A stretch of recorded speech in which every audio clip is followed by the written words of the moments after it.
I was in a corporate boardroom, the contract for a $1 billion deal glowing on the projector, when my phone buzzed. The hospital's number. My chest tightened. I answered in a whisper, expecting something small, something manageable. Instead, the nurse's voice cut through like glass. Your daughter is in critical condition. The world blurred. My pen slipped from my fingers, clattering on the polished mahogany table. Executives stared, confused. I barely heard them. Then came the part that hollowed me out completely. Your stepsister did this. And the detective won't act. Her husband is the CEO. For a second, I couldn't breathe. My name is Vanessa Reed. I'm 35. And if you think you know how this ends, stay tuned. What happens when power shields cruelty until someone stronger decides to break the shield? I raced to the hospital, my heels pounding across sterile floors, the scent of antiseptic stinging my throat. My little girl lay motionless, tubes running from her arms, machines beeping in steady rhythm. My hand shook as I touched her skin, cold and fragile. The nurse leaned closer, her eyes wet. Your stepsister came in furious. Security cameras caught part of it, but the detective said his hands are tied. Her husband runs the company that funds his department. For hours, I sat there in silence, watching my daughter fight for each breath, rage simmering beneath the grief. They thought their money made them untouchable. They thought I was powerless. What they didn't know was who I really was. By morning, federal agents stormed their corporate offices, briefcases of warrants in hand, their voices commanding. Glass doors shattered under flashing lights, servers were carried out in black cases, employees scattered like birds startled from a wire. And as my phone lit up with headlines, I whispered to myself, this isn't revenge. This is justice. The hospital's walls pressed in around me that night, humming with the quiet cruelty of waiting rooms. My daughter's tiny hand rested in mine, pale against my skin, machines breathing for her when she couldn't. Every beep, every flicker of light carved fury deeper into my chest. But beneath the grief, my mind sharpened. My stepsister thought she could hide behind her husband's empire. She thought a badge in his pocket meant immunity. They had no idea who they were dealing with. By dawn, the news broke like wildfire. Federal agents raided CEOs' offices. Reporters swarmed the glass tower downtown, cameras capturing agents wheeling out files and servers. Anchors speculated about fraud, offshore accounts, political bribes.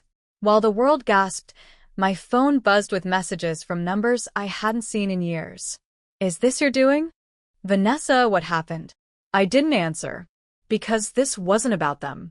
This was about my daughter, lying in that hospital bed because cruelty had been allowed to grow roots under the protection of money.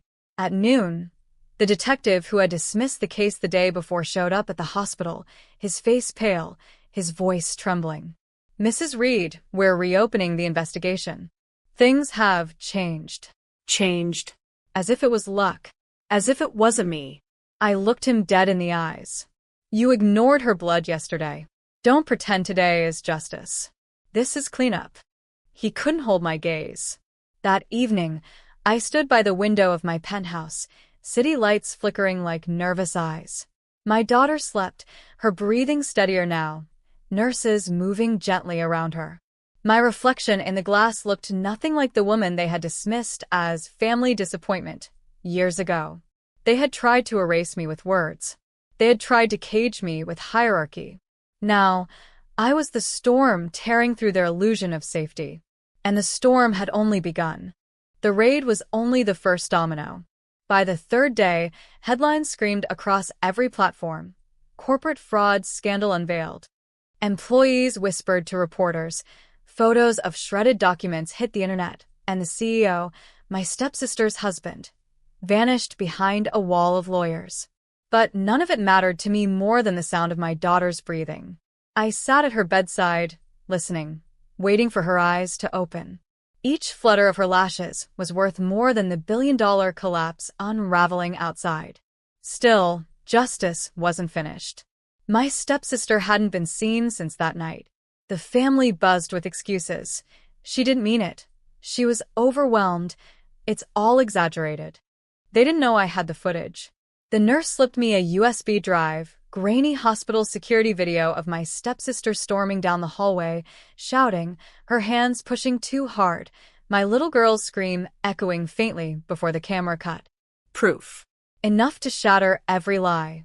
I held the drive in my hand, cold metal pressing into my palm. For years, they had dismissed me, the quiet one, the unimportant one, the woman in the shadow of their power. But power doesn't last when truth has teeth. And this truth was hungry. The detective called again, his voice almost pleading. Mrs. Reed, if you'd like to provide evidence, we can guarantee prosecution. I thought of his smirk 2 nights ago when he'd said, my hands are tied. Now his hands were shaking. I didn't answer right away. I stared at my daughter, her chest rising and falling, fragile but alive. This wasn't just about revenge anymore. It was about making sure they never had the power to hurt her or anyone else again. The 4th morning, the air in the hospital felt different.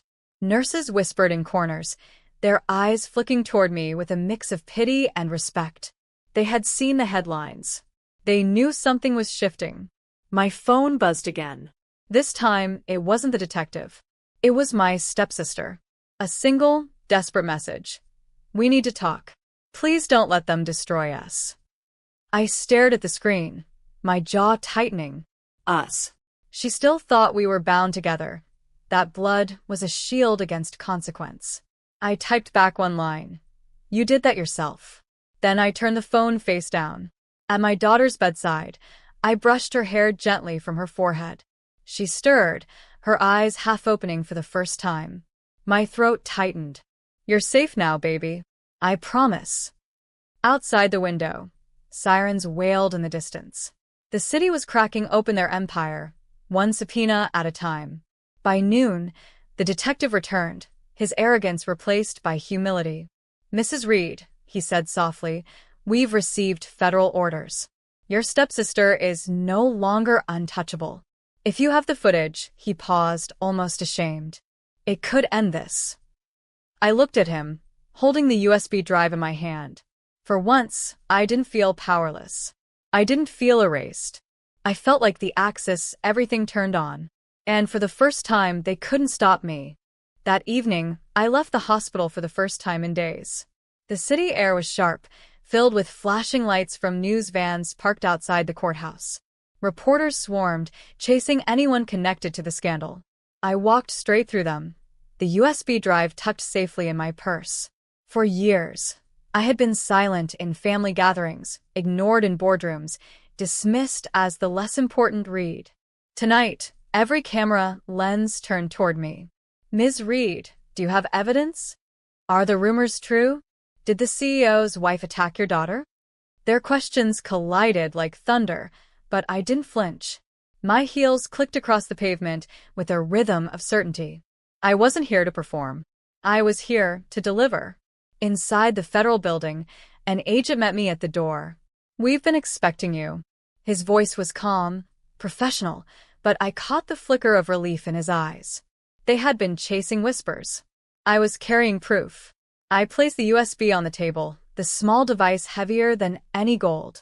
This, I said, is the truth they tried to bury.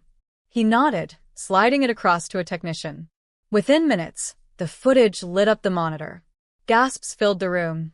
The shove, the scream, the fall. The undeniable moment my daughter's life had been jeopardized by someone who thought wealth was immunity. The agent looked at me, his voice steady. This is enough. I exhaled slowly, the weight in my chest easing for the first time.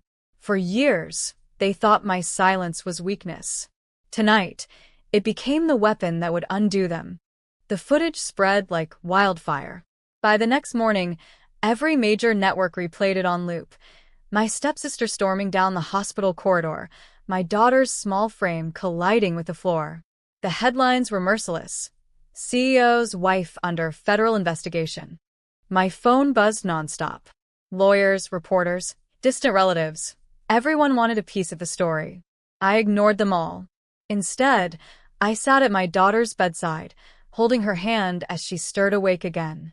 Her eyes fluttered, her lips forming a weak smile. Mom, I swallowed hard, blinking back tears. I'm right here, baby. Always. For the first time since that call in the boardroom, I felt like I could breathe. Meanwhile, the family scrambled. Dad left a voicemail dripping with desperation.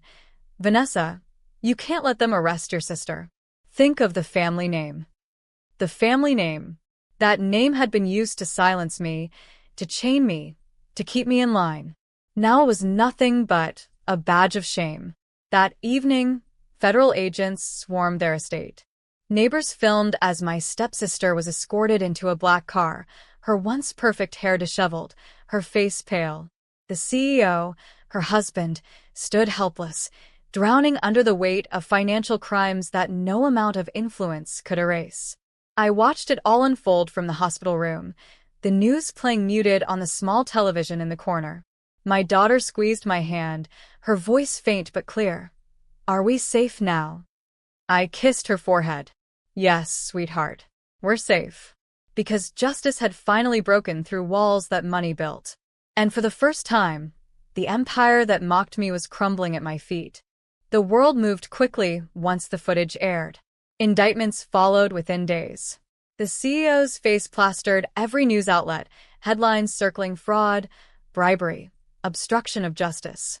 My stepsister's name, once spoken with pride at charity galas, now hissed through the press like poison. But for me, time slowed.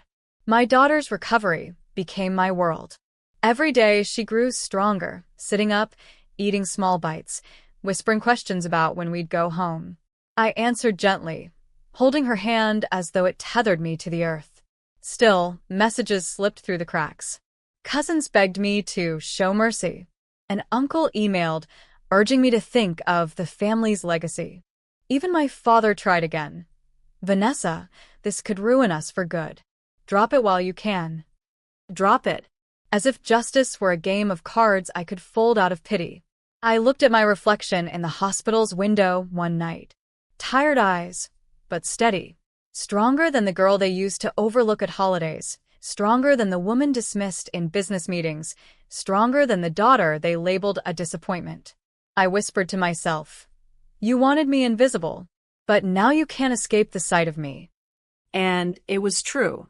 Reporters stopped asking about them and started asking about me. Who was Vanessa Reed? How did she stand so firm against a corporate empire? What did it mean to lead a billion-dollar deal one day and bring down corruption the next? The irony was sharp.